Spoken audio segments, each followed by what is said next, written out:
Imagine you're standing on the surface of Venus. The first thing you notice is the heat. Intense, overwhelming, all-consuming heat. The temperature is 465 degrees Celsius. That's 869 degrees Fahrenheit. Hot enough to melt lead. Hot enough to instantly vaporize water. Hot enough to kill you in seconds. But that's not even the worst part. Because Venus isn't just hot. It's a hellscape. A nightmare world. A place where the laws of physics seem to conspire against human survival. And in this video, you're going to understand why Venus is the most hostile planet in our solar system. Why every spacecraft we've sent there has been crushed and destroyed. And why, if you somehow landed on Venus, you wouldn't last 10 seconds. Let's start with what Venus actually is. Because most people don't understand the true horror of this world. Venus is Earth's sister planet, similar in size, similar in mass, similar in composition. But somewhere along the way, something went catastrophically wrong. Venus developed a runaway greenhouse effect, an atmospheric feedback loop so extreme that it transformed a potentially habitable world into a hellscape. The atmosphere of Venus is 92 times denser than Earth's atmosphere. That's like being 900 meters underwater on Earth. The pressure is crushing, absolutely crushing. If you were standing on Venus's surface in a normal spacesuit, the pressure would crush you instantly. Your suit would collapse, your bones would break, your organs would rupture, you'd be flattened like a pancake. But the pressure isn't the only problem. The atmosphere is composed primarily of carbon dioxide, with clouds of sulfuric acid. Sulfuric acid, one of the most corrosive substances known to science. The clouds on Venus are made of sulfuric acid. They rain sulfuric acid. They reflect sunlight, creating a greenhouse effect so extreme that the surface temperature reaches 465 degrees Celsius. If you were exposed to those clouds, your skin would burn away, your lungs would dissolve, your eyes would melt. You'd be chemically dissolved while simultaneously being crushed by atmospheric pressure and the heat, the relentless, inescapable heat. At 465 degrees Celsius, lead melts, zinc melts, tin melts. Most metals become soft and malleable at that temperature. Your body would cook. Your blood would boil. Your organs would shut down. You'd be simultaneously crushed, burned, dissolved, and poisoned, all at the same time. But here's what makes Venus truly terrifying. The wind. The atmosphere of Venus rotates around the planet in just 4 Earth days. That means the winds in Venus's upper atmosphere are traveling at 360 kilometers per hour. That's faster than the fastest hurricane on Earth. These winds are so powerful that they would tear apart any spacecraft. They would rip apart any structure. They would obliterate anything in their path. And on the surface, the winds are slower, but still devastating. Surface winds on Venus reach speeds of 4 to 7 meters per second. That doesn't sound like much. But combined with the crushing atmospheric pressure, it's enough to topple structures. It's enough to make movement nearly impossible. Now, let's talk about what happens when you try to land on Venus. Every spacecraft we've sent to Venus has been destroyed. The Soviet Venera probes managed to land and transmit data, but they all failed within minutes. The longest surviving probe lasted 127 minutes. 127 minutes. That's it.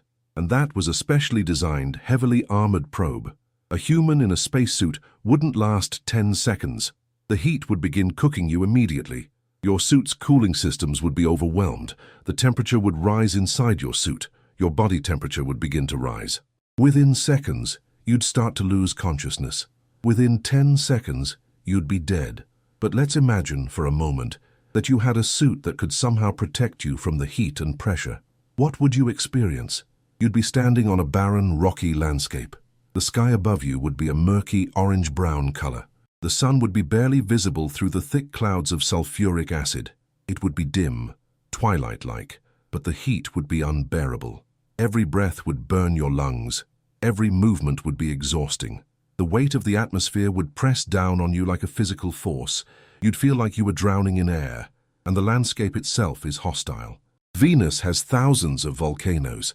Some of them are active, some of them are dormant, but all of them are dangerous. A volcanic eruption on Venus could happen at any moment, and if it did, you'd have nowhere to run, nowhere to hide. You'd be incinerated.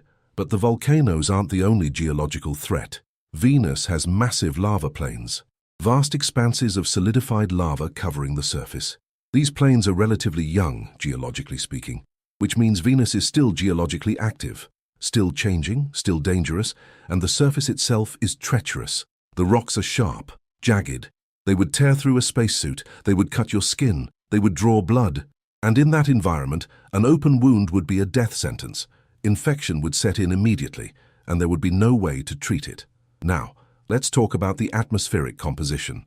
Venus's atmosphere is 96.5% carbon dioxide, with clouds of sulfuric acid and traces of other toxic compounds.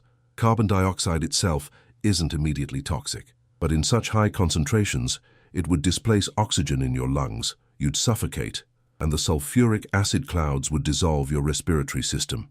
Your lungs would fill with acid, you'd drown in your own blood, and the other compounds in the atmosphere would poison you. Hydrogen sulfide, hydrogen chloride, carbonyl sulfide, all of them toxic, all of them deadly. You'd be poisoned from multiple directions simultaneously. But here's what really makes Venus a death trap: the runaway greenhouse effect. Venus's atmosphere traps heat so effectively that the surface temperature is higher than Mercury's. Mercury is closer to the Sun, but Venus is hotter because of the greenhouse effect. The carbon dioxide in the atmosphere absorbs infrared radiation. It traps the heat. It prevents the heat from escaping into space, and the sulfuric acid clouds reflect sunlight back into space. But they also trap heat. It's a vicious cycle, a feedback loop that has transformed Venus into a hellscape. And it's still happening. Venus is still getting hotter. The greenhouse effect is still intensifying, and there's nothing we can do about it. Now let's talk about why Venus became this way. Scientists believe that Venus and Earth started out similarly. Both had oceans, both had atmospheres, both had the potential for life. But Venus is closer to the Sun. It received more solar radiation. The oceans began to evaporate. Water vapor is a greenhouse gas, so the atmosphere began to trap more heat. The oceans evaporated faster. More water vapor entered the atmosphere. The greenhouse effect intensified. The temperature rose, the oceans evaporated completely, and the water vapor escaped into space. Without oceans to regulate the climate, the greenhouse effect spiraled out of control. The carbon dioxide in the atmosphere accumulated. The temperature rose to 465 degrees Celsius. And Venus became the hellscape we see today. It's a cautionary tale, a warning about what happens when a greenhouse effect goes unchecked, a reminder that planetary climates are fragile and that small changes can have catastrophic consequences. This is especially relevant to Earth, because Earth is experiencing its own greenhouse effect, not as extreme as Venus, not yet. But the trend is clear. Carbon dioxide levels are rising, global temperatures are increasing, and if we don't act, Earth could follow Venus's path. Not to the same extreme, but far enough to make the planet uninhabitable for human civilization. Venus is a warning, a cosmic reminder of what happens when you ignore the signs, when you continue to pump greenhouse gases into the atmosphere, when you prioritize short-term profits over long-term survival. Venus is what happens, but Venus isn't just a cautionary tale, it's also scientifically valuable. By studying Venus, we can understand how planetary atmospheres work. We can understand how greenhouse effects develop. We can understand how to prevent similar catastrophes on Earth. And we can understand the limits of planetary habitability. Venus represents a hard boundary, a place where the conditions are so extreme that life as we know it cannot exist. A place where the laws of chemistry and physics conspire to create an environment so hostile that even our most advanced technology cannot survive. Every spacecraft we've sent to Venus has been destroyed. The Soviet Venera 13 probe lasted 127 minutes before being crushed and destroyed. The Akatsuki spacecraft is currently orbiting Venus, studying its atmosphere from a safe distance. But no spacecraft has ever survived on the surface for more than a few hours. And no human will ever set foot on Venus. Not alive, anyway. The conditions are simply too extreme. The heat is too intense.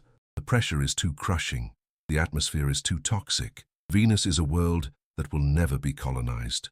A world that will never be inhabited. A world that will remain forever hostile to human life. And that's a hard truth to accept. Because Venus is so close to Earth. It's our nearest planetary neighbor. It's similar in size and mass. And yet it's completely uninhabitable. It's a reminder that the universe doesn't care about our ambitions, it doesn't care about our dreams of space exploration, it doesn't care about our desire to colonize other worlds. Venus is a cosmic middle finger, a planet that says, you will never go here, you will never survive here, you will never make this world your own, and we have to accept that. We have to accept that there are places in our solar system that are beyond our reach, beyond our capability, beyond our survival. Venus is one of them. Think about the implications of this. Venus is proof that habitability is fragile, that a planet can go from potentially habitable to completely uninhabitable, that the conditions for life are narrow, and that once you cross certain thresholds, there's no going back. Venus crossed those thresholds billions of years ago, and now it's a hellscape, a world of crushing pressure and searing heat, a world where sulfuric acid rains from the sky, a world where the temperature is hot enough to melt lead, and it will remain that way for billions of years to come, unless something catastrophic happens, unless the sun expands and engulfs Venus, unless some cosmic event changes the planet's trajectory. But barring those scenarios, Venus will remain a hellscape forever, and that's a sobering thought, because it shows us what can happen, what could happen to Earth if we're not careful, what could happen to any planet if the conditions are right. Or wrong, depending on your perspective. Venus is a warning, a cosmic reminder of the fragility of habitability and the consequences of ignoring the signs. Here's the sobering reality. Venus has been here for 4.5 billion years. It will be here long after humanity is gone. And during all that time, it has never stopped being hot, never stopped being hostile, never stopped being deadly. When you look up at the night sky and see Venus as the brightest star, you're not looking at a peaceful neighbor. You're looking at a hellscape, a world of crushing pressure and searing heat, a world where sulfuric acid rains from the sky, a world where the temperature is hot enough to melt lead, a world where you wouldn't survive 10 seconds. And that's the truth about Venus. It's not a place of wonder. It's not a place of mystery. It's a place of death, a place where human ambition goes to die, a place where our technology fails, a place where the universe shows us our limitations. And that's valuable, because it teaches us humility. It teaches us that we're not invincible, that there are places we cannot go, that there are challenges we cannot overcome. And that's okay, because the universe is vast, and there are plenty of other worlds to explore, worlds that are more hospitable, worlds that are more forgiving, worlds where human life might actually have a chance. But Venus will never be one of them. Venus will always be a hellscape, a warning, a reminder. I hope this gave you a new perspective on our solar system. The solar system is far more hostile than it appears, and Venus is the proof. If you enjoyed this video, consider subscribing, and I'll see you next time.